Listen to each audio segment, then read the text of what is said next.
G'day guys and welcome to Comics to Movies and More. I am your host Shaun Keenan. I am super excited for tonight because I've got a good friend on, Jay from Dropbear Comics. We're going to talk about Mad Max Fury Road. We're going to talk about comic books, Kickstarters, how to get into stores, and then we're just going to probably pick on Stephen as well because I know Moira's not going to be here tonight, so I can get stuck into Stephen and she won't be able to do anything until afterwards. But with that, let me bring Stephen out. How are you going tonight, mate? Right. There you go. You're unmuted. No, it's good to be back, and I'm actually really excited to talk to our guest today. So I've been looking forward to it for quite a while. So very, very excited to be back, and yeah, it's been good. It's nice to do a live show again after a couple of pre-recorded shows, which were fantastic. But really enjoyed the ACCAs that we're calling them, the new Kickstarter awards.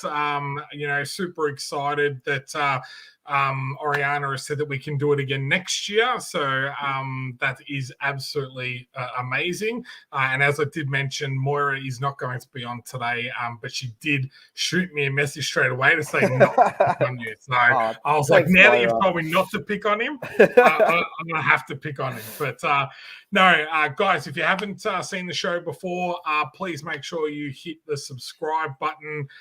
We go live at 10 o'clock each night. If you haven't seen, on Wednesday, we did our first quick starter video, which is just short 10 to 15 minute videos giving Kickstarter advice around different aspects of the Kickstarter. So our last one was done on the videos, which was really great. We showed 3 different videos, picked them apart, and then gave you some tips and tricks around that. So, but enough about that. Let's bring out our superstar guest. He's Jay from Dropbear Comics. He's a very attractive, bald-headed man that everybody loves from Wollongong. G'day, mate. How are you today? Hey. You're muted as well. There you go, mate. There we go. Attractive. I don't know. I can say that this is the first time that I didn't stuff my beard up. I trimmed my beard for this, and usually when I trim my beard, I end up shaving it all off. But I was happy with the outcome. Oh, that's hence why mine's so woolly all the time, because I do the same thing. Yes, I got a mate, Michael D'Angelo. I'm going to give you a shout out, mate. He has the most pristine beard. It's always immaculate. And I'm like, how do you do that? Like, seriously, yes. But thank you for coming on the show, mate. If people don't know, you've got a store in Wollongong, Dropbear Comics, which is an amazing store that sells both back issues, graphic novels, keys, as well as you're starting to stock new comics as well. Is that right? Yes, we're doing weeklies. We've got statues and action figures and all the rest of it. There's just anything that's lying around. But mainly we've got a massive back catalogue of back issues, plenty of keys, and now we have new release books as well. Yep. The link is shared in the chat. Sorry, the link is shared in the chat. So if anybody does want to check out Dropbear Comics, the link is in the chat for you to click on. Sorry, Shaun. And I was going to say, super excited for you two guys coming out of lockdown as of Monday. So everyone get to your local comic book store. It must have been super hard over this period. What have you kind of done differently during this lockdown? So really, the fact that I'm into new books now was purely off lockdown. So week 2 or 3 or whatever it was. I come to realize that there's not really anything coming out every week. And there wasn't a reason for everyone to come in every week. It wasn't a reason for people to give me money every week. So I saw, the other guys, while it was a struggle for the other guys to do it, I could see that doing new books, which I'd tried not to do for such a long time, was something that is going to get people in the store or people online and all the rest of it. And while I did the live videos and the human comic claw and all the rest of it, and people did buy books and everything, which is great. There's so many customers that are going to get massive hugs within 4 meters. Once I see them again, just for the support, and a lot of artists and all the rest of it. And, like they really, there's some guys that bought books that they didn't really need, that just to, give me a hand. But it's been, lockdown's been interesting. I didn't think it was going to happen. I fully thought we were through it. When I signed the lease, I'm like, I'm not going to have another lockdown. There's no way. Next minute, here we are. I know. I feel like it's deja vu. I'm here in Melbourne again, and I'm just like, it's double as bad as it was this time last year. And I'm like, how are we in this situation? But anyway, enough about the COVID stuff. We're going to be positive, uplifting, and everything. Yeah. So the movie we're going to talk about. Before the movie, though, you have to say hi to the chat. I have to say hi to the people who are in before we talk about the movie. How do you see who's in the chat? Is that so under the comments? Yeah. If you look at the screen, there's a whole stack of comments on the side. Wow. So Sassy Gal, thanks very much for coming on again. And there's Shane's on as well. Good morning, Mandeep from UK. Oh, from the UK. Tell you what, the UK's copping it worse than we copped it. I watched the news tonight. Wow. Yeah. And Katerina, thank you very much. And Kieran, thanks for jumping on. There we go.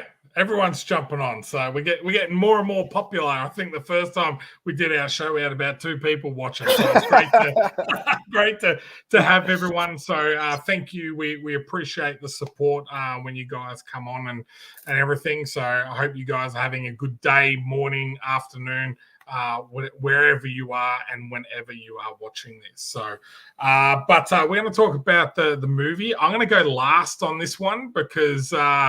I don't think people are going to like what I've got to say about this, so I'm gonna get in last. But this week's movie, we're talking about Mad Max Fury Road, which is the remake of the original Mad Max. Stephen, what did you think of the movie? I really enjoyed it. Again, it's for what it is, and you got to remember, it's just a giant chase movie. It's like Thelma and Louise on crack and then some. So if you think about it that way, it was just one chase movie. And don't take it as we need a good act structure or whatever. No, we're just going to the desert. We are being hunted down. We're trying to reach the end. And then when we finally reach the end, we just realize, oh, wait, we don't want to be here. We need to go back. And if you take the movie at that, and you see the beats that play out from that as they get hunted down and, all those bits and pieces, I loved it. It's like it's one of those joy rides that just goes on and on and on until the end. So, Jay, what was your thoughts on it?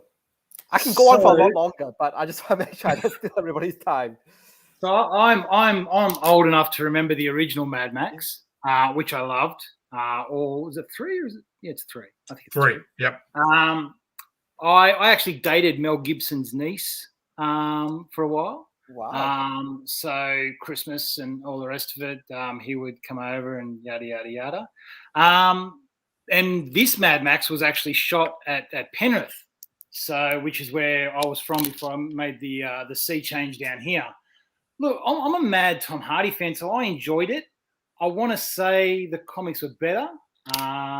Being a massive Mark Sexton fan, growing up on Bug and Stump in the 90s, I probably enjoyed the original movies and the comic better. But you know what? It is what it is. And Tom Hardy and Charlize Theron, I could watch them for hours like a peach. How about you, Shaun?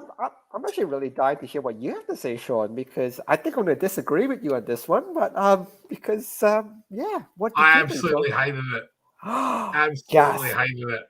Thought it was absolutely trash. There's only 2 movies I've ever walked out of, and this was one of them. Wow. Did you make it to the end though? Did you actually get to the end? The other one was Ben Stiller's Mystery Men. So I enjoyed that one too. That and this one. I'm too much of a tight ass, I think. I don't think I've ever walked out of a movie. Mate, I am the exact same. So for me, it has to be something that I don't know. I think the biggest thing for me was that there was absolutely like no dialogue. So it's got 200 lines in the whole film. It's the least amount of dialogue since a silent film has been put out. And that includes Quiet Place and Quiet Place 2 put together. But I don't know. I don't know what it was about it that just made me just, because look, I'm a big fan of the Fast and the Furious franchises, and I only like them because you know exactly what you're going to get, which is that pure trash, over the top action, and that.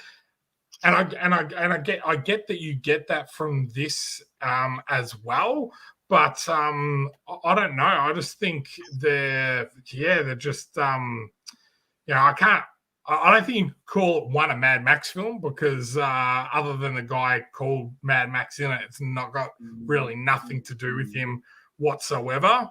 And I think that's why, I actually liked the comics more than I liked the movie from that point of view. I think it opened up the universe and told like a little bit of a better story.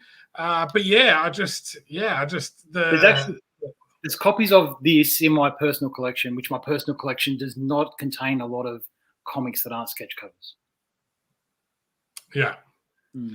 Yeah, so I've had this conversation with a few people, and I seem to be the odd person out, hence why I went last. But yeah, it's I don't know. I tried rewatching it this week to see whether that had changed, and maybe it was just my first viewing, because I have watched other movies before and I'm like, wow, I didn't really like that to begin with. And then the second time I loved it. Gladiator with Russell Crowe was one of them, because I wasn't a huge fan of that to begin with. And then the second time I watched it, I'm like, what am I talking about? This is bloody phenomenal type of thing. So I did try and watch this again next week, but 3/4 of the way through, and so I don't even know how it ends. I don't even know how it ends. The dialogue, that's interesting what you said about the dialogue. I actually probably didn't pay much attention to how little dialogue was in there. Yeah. But it's not a dialogue movie though. Maybe if you took it like for example, it's not a comedy, so you're not going to laugh out of it. It's not pure trash movie like a Fast and the Furious, but it's just a chase movie. It's just one of those where they try to hype and build the excitement up as the chase cuts closer and closer. I know, but you have to care about the characters, mate. And how do you build caring about the characters? And that's by them interacting with each other. And I had that little interaction that I was like, I don't care about Mad Max. I don't care about Charlie Theron's character. I was just like, okay, you're running away, now you're going back to it. That was a whole waste of 40 minutes of the first half of the movie, and you seem to have gotten back in half the time, which just makes no sense. But anyway, George Miller was the writer director too. I just went and checked. I didn't realize that. Yeah. Yep. So there you go. The chase scenes are phenomenal. Yep. That dude with the big the giant guitar. Those things, that was. And the other thing about it, compared to say horrible, who plays a guitar? Like seriously, it's like it's. Oh, look at this. We're all about to die. We've got no fuel. We've got no food. But I've got a guitar that I can play. And like, seriously, oh, come on. I don't know. I have to ask this now. You've seen Baby Driver, haven't you? Yes, loved it.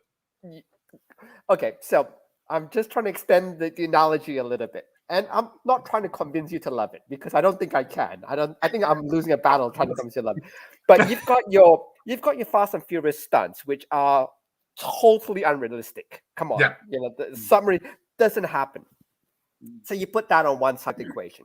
Then you have your Baby Driver type stunts, which are filmed almost in single cam, so they don't very few cuts. If you ever watch the making of Baby Driver, it's very little cuts, single cam following or single overhead cam following, and that's one of Edgar Wright's big things. He wanted you to feel that when the car is moving, you're moving too.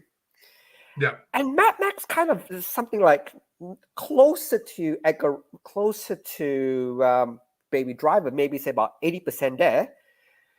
That's why it's a bit of fun. There is the cuts, but if you notice with the stunts as well, a lot of the stunts are single shots as well. And I think if you, George Miller actually mentioned this, he didn't want the overcut, one thing swap. So I'm really surprised if you didn't like if you love Baby Driver, a lot of what Edgar Wright did, Miller did as well. So look, if Baby Driver pulled out a guitar and started playing guitar while he was doing a car chase, I mightn't have liked that movie either. But if The Rock pulled out a guitar and smashed it over, Vin Diesel's head, I might have been like, "Oh, come on, mate, that's just going too far. That's ridiculous." But no, they didn't do that. But more importantly, it was a single cut. They didn't cut away from him playing the guitar. They had one camera on him. And they didn't cut away. I know. So that's why I think I was just like, oh, this is really getting to me. And I like heavy metal music and guitar riffs and all that, big Metallica fan and Korn fan and that type of stuff. So it actually surprised me how much I was just like, I fucking hate this. I mean, sorry, I shouldn't have sworn. I'm sorry. But yeah, it was just, I don't know. I loved the original three movies. Like, again, Beyond Thunderdome is pure trash, but I absolutely loved it. Tina Turner. Tina Turner, come on. But and I'm a real big fan of the way that you use music in films, like Guardians of the Galaxy. I absolutely love. Yeah. A lot of the Baby 80s. Driver as well. Baby Driver was Baby Driver, how he uses the headphones, and so if it was done in a clever way, I think I would have liked it. Like I would have preferred someone chasing them put in a cassette tape. And that rock riff started going out, and then he was like, yeah, getting frenzied, and doing all the other crazy stuff. I think I would have liked that more than and I get stuck on that guitar guy every single time I talk about this. I'm just like, it's the major thing that sticks out for me, where I'm just like, man. So you guys know Beck Beatson, yeah? She's comic collector. I do. She has marketed her a sketch cover of that record of the guitar guy on the front of the sketch cover. Looks great. I've got one on order for you, Shaun. They're going to send you one down. Just send one. I'll pay for it. Jay, just let me know how much it costs. I'll cover the shipping and stuff. Don't worry. That's cruel, guys. You guys are cruel. You've got to go to the chat. There's so many good comments from there that we should be discussing. If you look at the chat, there's Jackie's there. Hey, Jackie. What do we got? Enjoyed Mad Max Fury Road, but it didn't linger in my memory like the original. Don't remember anything about this remake. Well, so lucky for you, man, Deep. Lucky for you, because it's burnt into my memory. Hey guys, love the Max series. Congratulations on your news this week. Yes, thank you very much, Will. Again, if you didn't see the news this week, I am lucky enough to have signed on Luke Spark from the Occupation films, which are films I really like, the sci-fi films. And we have to just drop that. No guitars in it, no. And I'm going to tell him if he puts a guitar in the next one, I'm not going to be happy. But we're going to be doing a graphic novel, a tie-in graphic novel with the movie, which is just absolutely phenomenal for my company and my business and myself. It's been a while in this game, and to have an opportunity like that is pretty amazing. So yeah. What has Jackie said? Evening, guys. If we're bashing Mad Max, I'm guessing we'll never get a Fast and Furious review. I've got to say, we've done a lot of movies. We have not done a single Fast and Furious movie. No guest has ever requested one. Yes. I know, but there's only one or two of them, isn't there? What about there's one in space. There's one in underwater. There's 9. Isn't there 9? I think there's 9. There's 9. And I was saying to Jackie, we did speak about this quite a while ago, and I was making fun, going, "Oh, well, what are they going to do next? Next, go into space." And what did 9 have?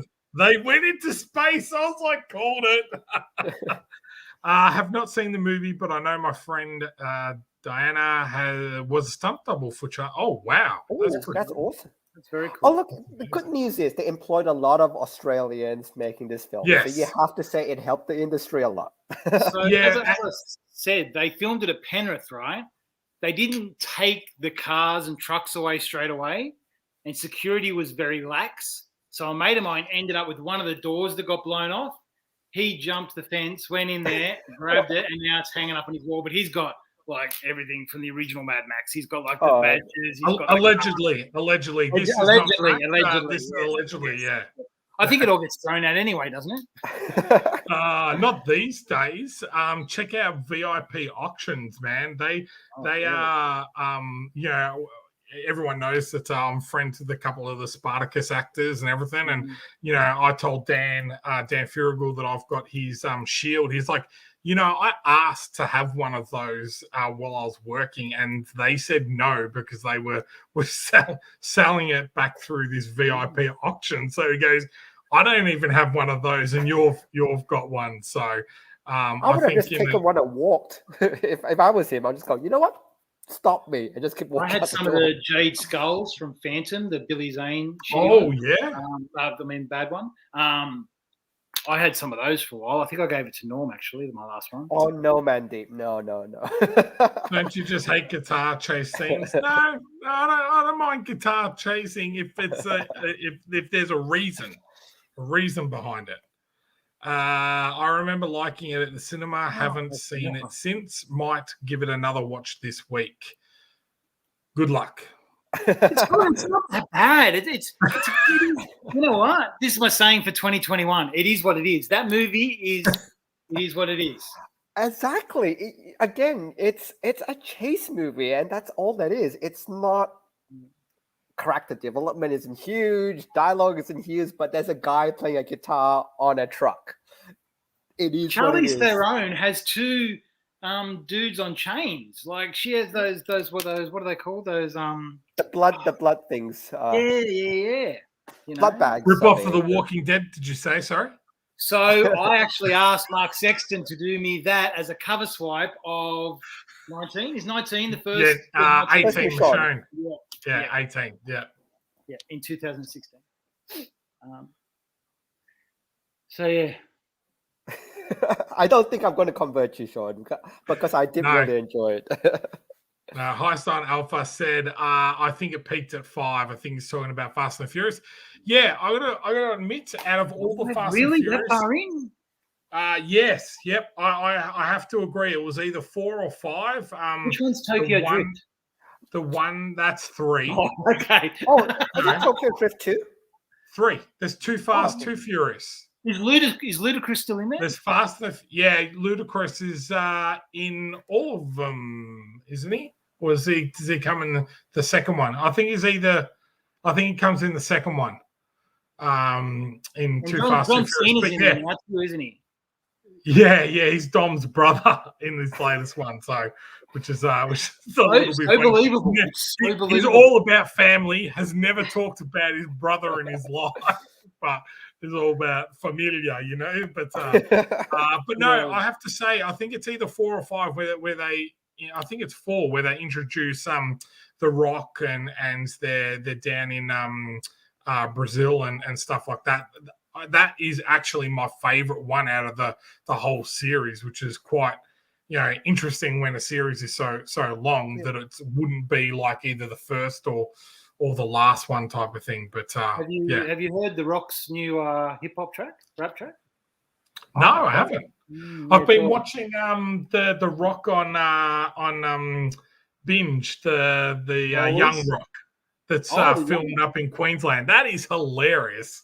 I haven't seen that. If you haven't seen that, check that out. But it was filmed up on the Gold Coast.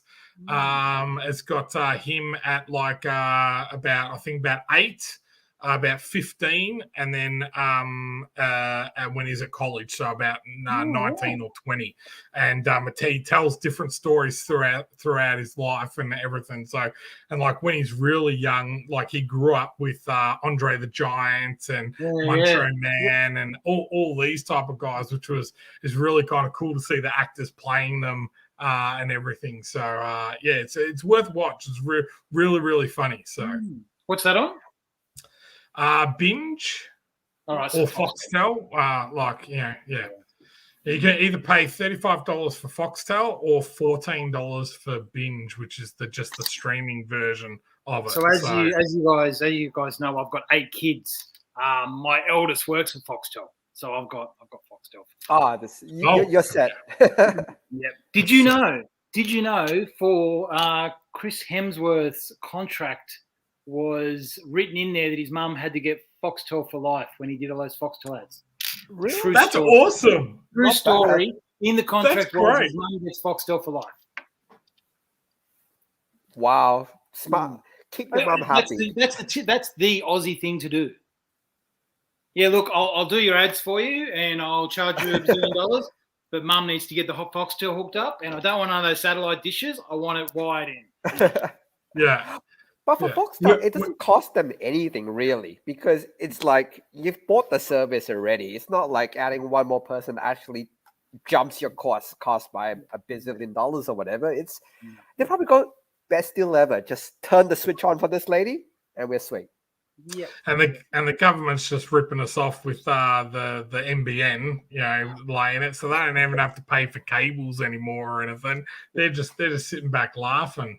But yeah.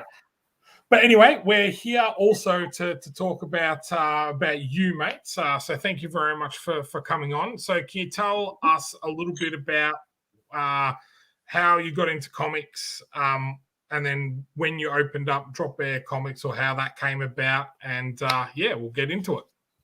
So I grew up. I was born in the 70s. I grew up on a diet of Sad Sack, Caspar, Richie Rich, all the Dell sort of stuff and the Harvey sort of stuff. I didn't really get into the to the superhero stuff. I may have had the odd Spider-Man and all the rest of it. And obviously, you go into high school, you start growing up and all the rest of it, and you sort of stop collecting. Probably 92, once I left high school, moved out, and all the rest of it, I got back into comics. I'm into Spawn. I'm into Sam Keith and Max. I'm into Bug and Stump. I'm into Cyber Swine. I'm into Greener Pasture. Everything I can get at the news agency. So that's around the 90s, because the 90s is basically every comic you just described was that huge 90s. If you remember back then, there was that huge boom of comics in that period. You're talking, if you sell less than 50,000, your title got cancelled, because there were titles on the $1 million mark. I think the highest ever sales was the X-Men #1 with the 5 variants. Yep. And $1 million, 2 million of each, or 1 million of each. Something crazy. The Jim Lee sold the original artwork for that piece. Nicolas Cage bought it. Nah, that was a spoof. Oh, was it? Yeah. I would like to. I would like to know the amount. I don't know. I don't need to know. It's undisclosed. It was for a record amount, but it's undisclosed. There was hints, though. Again, rumor, gossip. So please, I don't really know the amount, but they were talking about the 70 million. That was the again. Can't prove it because I wasn't there to buy it. But if you look, there are certain sites that just say, hey, look, dropping it in, it was about the $70 million level. Again, Wow. take that number with a grain of salt, because I No can't wonder believe they didn't answer my $1,000 offer. it. Yeah. Well, he's what's his name? The owner of Torpedo starting his own grading company. I saw online this week too. Yeah. Trust Grading or something. He's registered the business name. That's what he's using the money for. That'd do it, wouldn't it? I would retire with 70 million in my bank, but Wouldn't we just? Or you just go and buy a heap of copies of 181 reprints. I don't know. But, We'll open a comic book store. Yes. So yeah, the 90s I get back into it. I'm dabbling in graffiti magazines and like Vaughan Bode stuff, and like because I'm painting trains. It's the 80s. It's what you did, and all the rest of it. And then I got back into comics late 2000s, and all I'm doing is buying stuff that I like, covers that I like, trying to get the Max series. I've got so many doubles of the Max that never make it to the shop. And I was buying bulk lots. I worked out that by buying bulk lots, I could get the book that I wanted and I could sell the others and cover my addiction pretty much, like you and all the rest of it. And by the time I'd realized this, I had about 5 or 6 short boxes of books. So I started selling through the Facebook groups, started doing those auctions, which we don't do as much anymore. We did live auctions with countdowns and all the rest of it. Then I started doing the shows. And then last year, a mate of mine, Nathan, who is Crazy Panda Collectibles, does the animation cells. He buys comics off me, and he said to me, we should do a pop-up shop for Christmas. And I'm like, okay, if you can find a shop in the middle of the Wollongong CBD for this amount, and we only have to do it for 2 weeks, then I'll do it. And let me tell you, the amount that I put, all those stipulations, I'm like, that's it. He comes back to me a week later. He goes, I've got a place. I said, I can't do every day. So I'm a stay-at-home dad, 7 kids, or I was then. It was the year before they all started. So they're all at school now. They weren't all at school last year. Yeah. I said, and I can't run the shop every day. I said, I can only do it a few days a week. He goes, yeah, done. I'm like, man, you just jumped through every hoop. So we did the 2 weeks leading up to Christmas and the 2 weeks after. We had a COVID scare on the 23rd of December down here, and it became a ghost town pretty much. So I had the data of the 2 best weeks of December in Wollongong CBD and the 2 worst weeks in Wollongong CBD. So we packed up, and he's like, what are you going to do? I'm like, oh, I'll do the math. I said, but you know me, I'm lazy, I'm not really keen. Anyway, I did the math, and then I'm like, you know what, maybe I can make this work. If I can get somewhere in between these two for the whole year. And then I started trying to deal with real estate agents. Get them to return a phone call, get them to negotiate. I put an offer in on a place. 4 weeks later, they didn't come back with a counter offer. They said, oh, we've got someone else that's interested. Can you bring your offer up? And I'm like, look, that's not how negotiations work. I'll pass. I've offered you exactly what your last tenant was paying. So I'll just jog on. That day, this place came up. Same real estate. I said, here's my offer. He said, you've got to look at the place. I said, no. I said, dude, I've looked at enough places with you. I don't want to look at it. If I come to terms, I'll come and look at it whenever you want. He goes, all right. So that was in the morning. That evening, the owner counted back. Like, this is how we do it. I counted back that night. The next morning, we had a deal. Fantastic. Then on the back of some cryptocurrency that I had going up in value in the middle of the pandemic, I was able to get all the sign writing done, paid for it with crypto, bought a lot of the shop fittings with crypto, and here I am. I was never going to do new books. If anyone's spoken to me in person or even online, you know that I hate new books. There's bugger all margin in it and all the rest of it. But it's been a massive learning curve, this shop, and cash flow is key, especially when you're in a lockdown. Any constant flow of cash that you can get, which, what would have happened if I hadn't have shut, I'd keep buying collections. And I brought So the 26th of June was when we were locked down. That morning, I had bought a collection for about $3,500, and no one's ever seen it because we've been closed down. So the constant flow was happening. It was purely the lockdown that made me go, you know what, new books. On the back of that, I've read so many books in the last few weeks, and there's some really good indie stuff coming out through Scout, Z2, Ahoy, all those little production companies have got some really good stuff coming through. Yeah, I think COVID, even for myself, you had to really kind of look at your business model and work out what you could do differently. For me, that cash flow was doing conventions all the time, because Stephen's like, man, how can you do so many conventions and that each year? But it was all about keeping up that cash flow and being able to, keep a certain amount of money there to be able to keep producing more books. And I said, the biggest thing with indie creators and indie comics is that, being able to raise those funds and being able to put out comics on a regular basis can actually be quite difficult if you're not either financially able to do it yourself. So for me, it was Kickstarter, which I think Stephen's been trying to tell me from all along. He hasn't told me so yet, but I'm just waiting for it. But that was the turning point for Comics to Movies, is that doing these Kickstarters and being able to raise the funds through there, build your audience online, and actually not have to take a step out of your living room, really helps. So you were with us in Melbourne pre-COVID, weren't you? When COVID first came out, you were there for that one with Kevin Eastman. Yeah. You didn't do Sydney Nova, did you? No. I don't. The Sydney Nova was really limited. I don't think I was not allowed out of the state. That's right. Do you think shows are going to bounce straight back? No.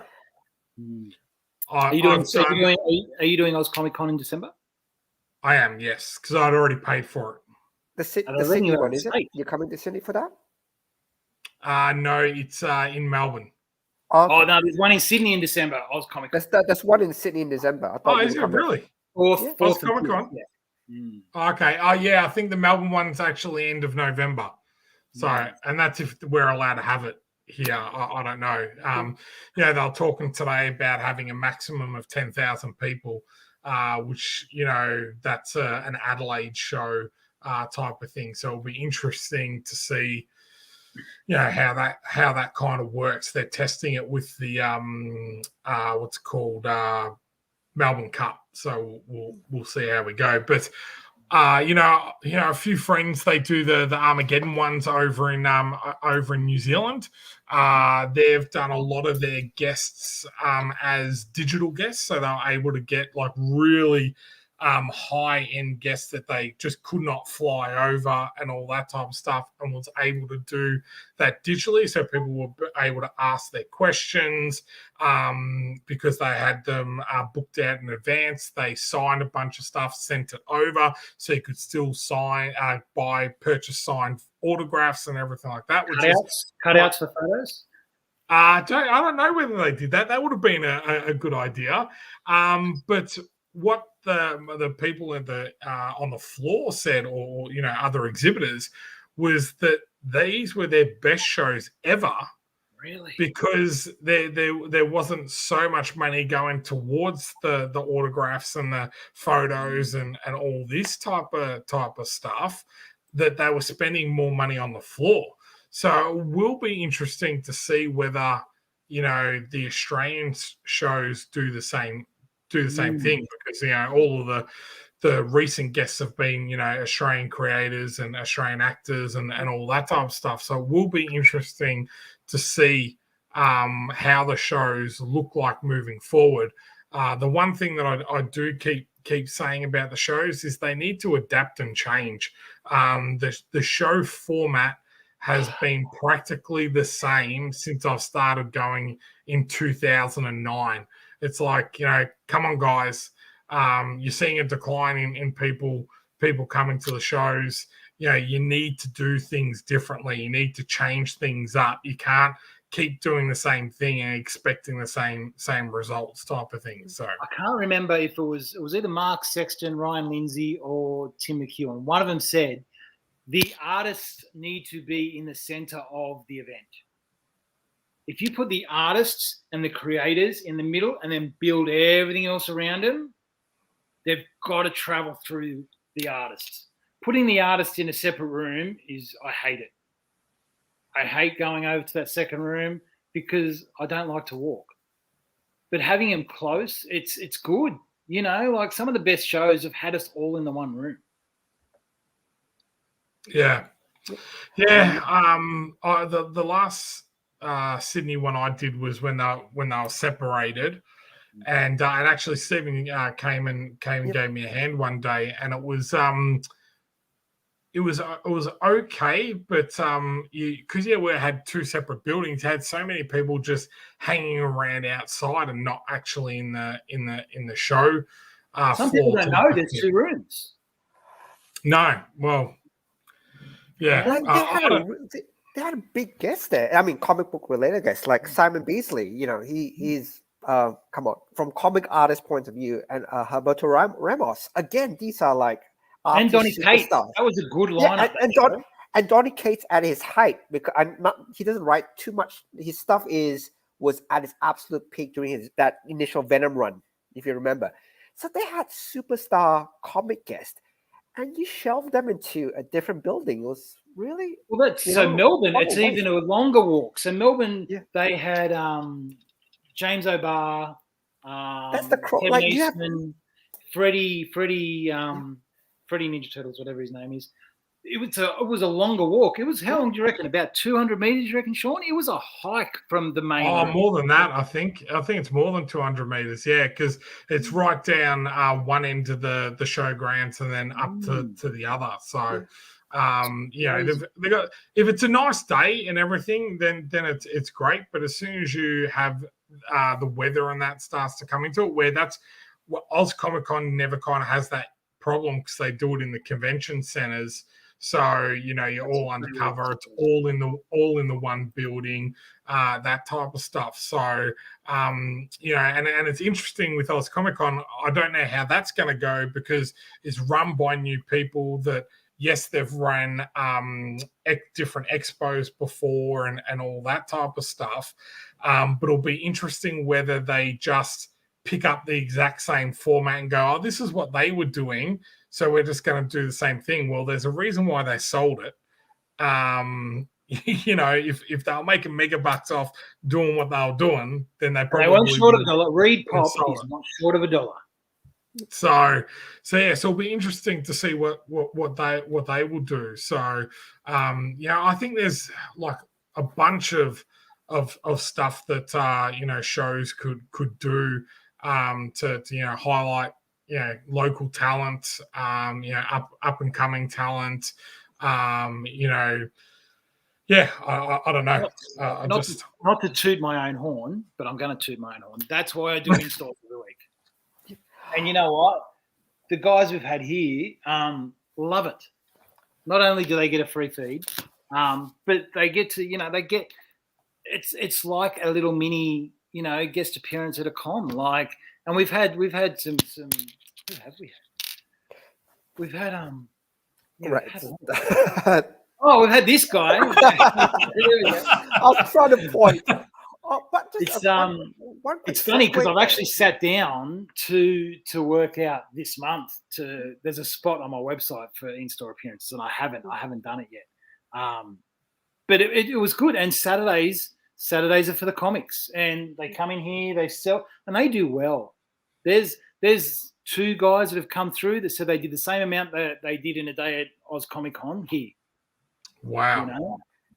Like it's great. And I don't take a cut or anything like that. It's stupid. But they just come in, they sign their books, they sell their prints, they chat. We had Sorab and Don Silver Fox. Yes, the Silver Fox boys. I can't pronounce his surname, and I won't try it on live stream in case I don't look it up. I wish there was more time. He's he is a godfather of Australian comics. Like, he has been around for ages and knows everyone and says so many stories. Like, yeah, it's good.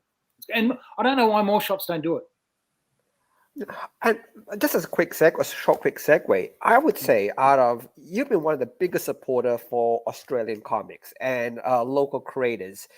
If you remember, I was planning to come up before the whole lockdown and all that stuff happened. I was going just wait for school holidays because I'll head up. I'll take my wife, my girl. They can go shopping. We've got beaches. We've got beaches. That's my hashtag. We've got beaches, and it's summer now. It's so good down here. And everything shut down, and but even prior to all that, God, you were saying this person's come in, and not just that, you actually stock, and this is the big thing. You will stock Australian comics. And Oz Comic Con, Dave Yarden comes up to me and goes, "What's going on?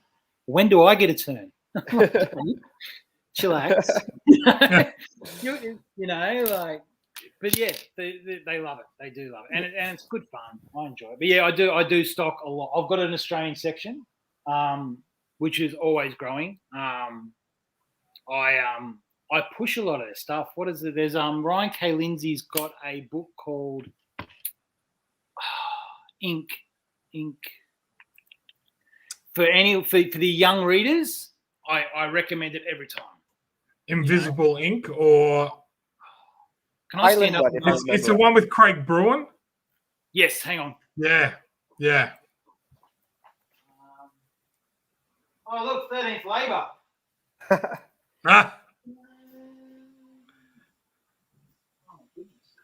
As a quick segue, as soon as he gets back, we should ask him if you want to get a book into his store, what is he looking for? Yes, we definitely will. And if you want to know, he's done this absolutely beautiful artwork that you see. That's actually the wall to his shop at Dropbear Comics. So, as we said before, it's a store in Wollongong, although they do have an online store as well, which is dropbearcomics.com.au. So you can jump on there. It is the Craig Bruin one. I like Craig Bruin's art. He's got a Scotty Young story as well. He's it's good. But yeah, I recommend it all. But all the indie stuff. I'm a massive fan of indie. I'm way more indie than I am superhero. So what do you look for from a indie creator to be able to get their stock into your store? What type of things are you looking for to be able to sell? Now, I've not knocked anyone back. If anyone comes to me, even that Heist, whatever it is, they shot me a message a while back. Heist and Alpha. The guy's name is Michael. Yes, he inboxed me. He's a good guy. Yeah. I'm never going to knock anyone back. But from a comic retailer's point of view, unfortunately, number one, sell. So if you and up until as it is now, floppies for me sell more than trades. In saying that, I bought 2 or 3. So before I had the shop, I ran it out of my garage, did online, all the rest of it. I didn't go actively looking for trade collections or bulk trade buys. I obviously wasn't doing new books and all the rest of it. I brought 2 weeks, maybe 3 weeks into opening the shop, I bought 2 massive collections, about 3,000 books, I think, all up, hardcovers, omnibuses and all the rest of it, and was ridiculously surprised how many I sold quickly. But again, you need a really good story to get someone to buy a second issue of your book. It's hard to sell a part. You know what? It's hard to sell a part 2 of a Marvel or a DC or an Image, because people, until you say to them, "Hey, you know what? You can buy part 2. You don't need part 1 because part 2 is still going to be a nice story in the whole trade." And even with the other books, with the Supermans, the Batmans, and the rest of it, I went through. There we go. I went through and I story arced them. So what's that? Next Men. So that's Next Men 1 through 4. which gives you the Lies story arc.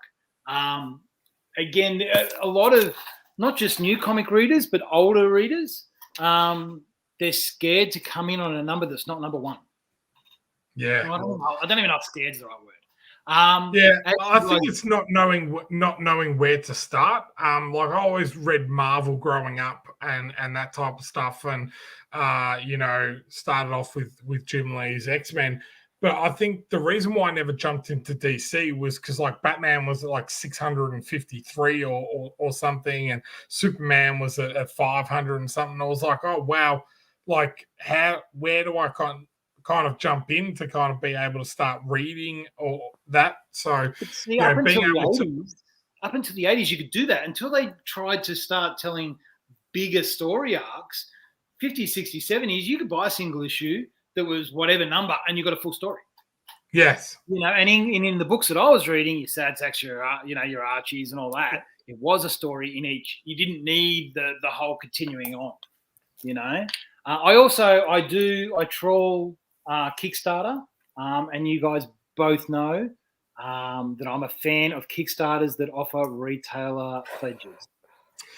I've heard both sides. I understand, but for me, mind you, you know what? 9 times out, if they. So I like the convenience of a retail pledge. I know that those creators can hit me up and give me a wholesale price or whatever after the whole thing's done and finished. But if I don't know the creators, it's good to go, you know what? I'll take those. Trevor Wood and they did a book called Snow, which is awesome. Love it. Don't have any of them in stock either. I've just before COVID happened, actually a couple of weeks in, I hit up Trevor Wood. Who's the other artist? Dan Don. Anyway, I hit him up and said if you still got stock, they do. But then COVID happened, so I didn't bother getting them. I bought into their retail pledge and got the variant and all the rest of it and put it in my garage at the time, and then I've since sold out. So that's I was going to ask that question. So it's funny that you said that. In regards to a retailer pledge, like what are you looking for? Is there a certain amount that you kind of like, because I see some retailers on there and it's like, oh, you get 50 issues of this comic, and I'm like, wow, that's a lot for a store to sell. So is it like, say, 5 or 10 or 5 of the variant and 10 of the original? Like what was your last one? My last one? The 13th label. I made it especially for you. So no. How many books? I think that was a good number. Tim Styles, his was slightly less than yours. Between the two of yous, they're good numbers. Like, I don't want 100 copies. I've still got what was the Kickstarter, the trade? What's it called? The one that the dude from Perth did the cover. Yours, Shaun. Oh, mine are the most wanted. Yes, I've still got a decent chunk of those trades. But then again, I wasn't selling trades at the time. I just bought it because it is what it is. It depends on the store, and even if even if you went whatever package you offered me or slightly less, if the retailer wants, they can pledge twice, can't they? Yes. Not for Kickstarter though. Kickstarter, really? But Kickstarter you can add on. Oh yeah, no, you can but add on, but then you can't buy the same reward twice. Yeah. So my one, and like with when we did this with Kieran, the Apparition, which is the Camillo cover. I offered. I said, "Do you want me to put it through the Kickstarter?" And he goes, "No, we'll just do it separately." Like, I don't know. A lot of artists are very proactive too. Like, a lot of artists hit me up saying, I've got this comic. Are you interested? Da da da da. Some of them, there's a few that have come up of late that they set a retail price, which is the price you would have to sell it to get the margins that I want from their wholesale, and I think it's too much. So I've passed on it. I think trying to price yourself way above Marvel and DC makes it hard for us. Of course. You know? Yeah. So the one I did for you was 10 physical copies of the main, 5 of the variant, and then an exclusive of the Virgin cover. So almost kind of like what you would get from DC. If you bought 10, you'd get some of the variant, and then you get that one retailer exclusive or that was whatever. good. That was good. Yeah. And I think Tim's was similar but slightly smaller. Yeah, I've always found it easier with single issues because I'll admit at the moment, XCT Monsters is up on Kickstarter at the moment. Go check it out. But I'll share the link. Yeah, share the link. But I don't have a retailer package for that because again, it is a graphic novel, and I'm like, I'm not myself personally. Even now, I'm not sure kind of what to kind of offer because it is a graphic novel, do I only offer 5 type of thing rather than, like, as you said, floppies are a little bit easier to sell, especially if it's a number 1, what to kind of offer a retailer. So I kind of, didn't even make a tier for this one. I noticed. I don't know what other. Obviously, I'm not as big as Kings and Minotaur and Joe at Alternate Worlds and all the rest of it, and Brendan and well, I'm probably the smallest. But I don't know what they're ordering. But like for me, if I'm ordering 2 of 3, if I'm ordering 5 of a trade, I really like the trade. Yeah. Like I just ordered some. There's a book from, I think it's from Image, called Infidels, which I read the first few issues of and really liked it. So I ordered a handful of those for the shop. What's the other one? The one with the mask and the what's that one? Slaughter. The name's Slaughter. What's that hot book at the moment? With the monsters that kill the children. I think something is killing the children. Something's killing the children. You've got it. I ordered a few of those because I've read the I think I've read the first 15 or 16 of those, so I really enjoyed that. So I don't know if everyone else does it like I do it, but I know that I order a lot of what I like. Yeah, I got a Star Wars collection for my 40th birthday off my wife, and man, has that not just turned into an expensive hobby again? So I've now gone out and just started filling all those holes and everything. So I finally picked up that the other day, which was the last Knights of the Old Republic, which is the first Darth Malik. And you know what? 10 years ago, no one wanted those. Nah. No one wanted the legacy books. No one wanted those. No one wanted bloody Clone Wars that I've got up there. Ask Stephen. I was about to sell all my comics for $1, and Stephen's like, "Oh no! Before you sell them, there's this app. Check the price. You should download this app and just check the price."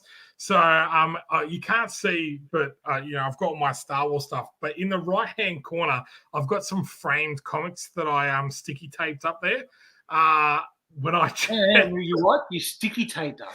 Yeah, because I just like the covers. So it's the first appearance of Ventress, which then it works out to be $400. Just that one book, and then I've got a couple of others. There's 6 of them all up, and it's about a $2,000 sticky taped framed piece. But it is what it is. But another, and while we're just fresh in my mind, a lot of indie artists need to embrace homage covers. Homage covers make things sell so easily. Yeah. Because not only do you, so me as a retailer, I've got a core bunch of guys that'll buy anything I put out. Like they bought the blank cover that I did, they bought Tim's book, they bought the apparition and all the rest of it. But then on top of that, you've got guys that are into the book you're selling. So you'll have your crowd of XTC, you'll have your Wordsmith and Terra Olympus and all the rest of it. But then on top of that, you've got these cover swipe guys, and man, they're rabid because it's a list that isn't a run. So like they go out and they collect, and there's Facebook groups and all the rest of it. Like I can tell you, that was a print run of 50. At least 25 of them went to the States or the UK. That was a print run of 25. And again, at least 50% went to the States or the UK. And they were just guys that were buying it for the cover swipe.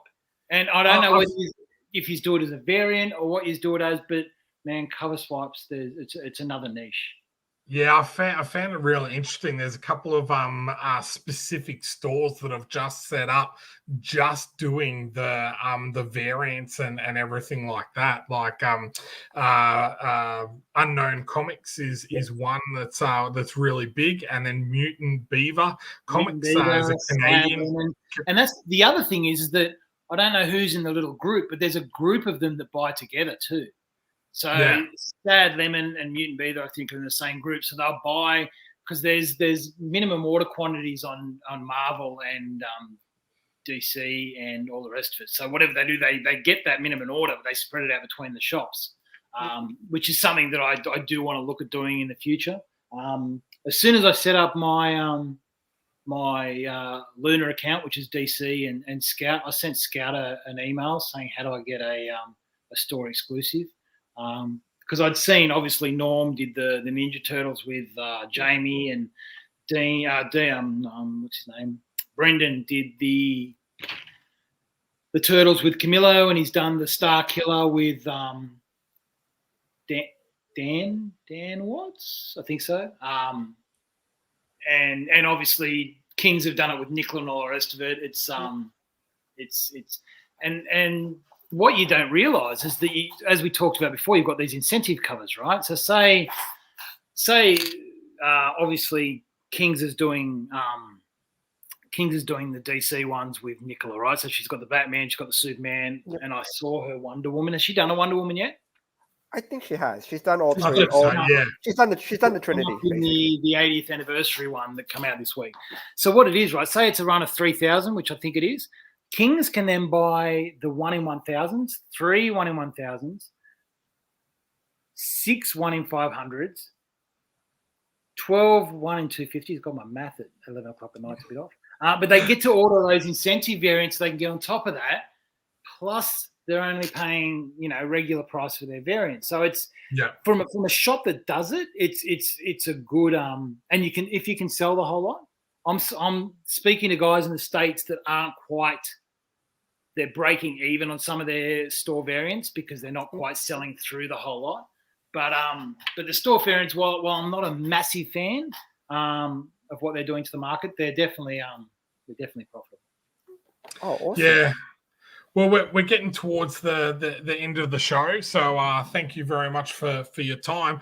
But with your store, people are all around the country and around the world. How do they purchase from you, find you? Where can they get in contact with you? I was smart enough to buy all the domains. So I've got dropbearcomics.com, dropbearcomics.com.au. I was also lucky enough to get all the socials as well. So there was a Dropbear Comics before me in is it British Columbia? Is that what it's called? Yep. Yeah. There was another Dropbear. So they had gone, I don't know what they'd done, but they'd gone out of business. So I was able to secure that Facebook. Then I got the Twitter, the TikTok, the Instagram, the YouTube, the whole lot. So you need the TikTok. The best way is to hit me up, because that's the other thing with building the website in lockdown. While I'd love to say that everything's up there, it's not. It's not even close. Like I'm looking up at my key wall, which is behind the camera. And I don't even think everything that's up on the wall is on the website. And there's another 2 or 3 boxes of keys as well.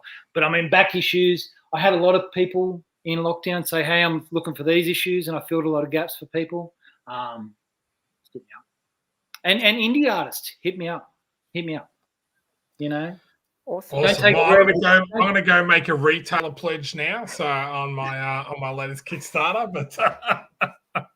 but thank you very much, mate. We appreciate your time. It is Sunday night. I do know that you've nicked down to the store to do this. So we really do appreciate it. Just painted this for the show. That's awesome. We said that when you nicked away before. We'll tell everyone.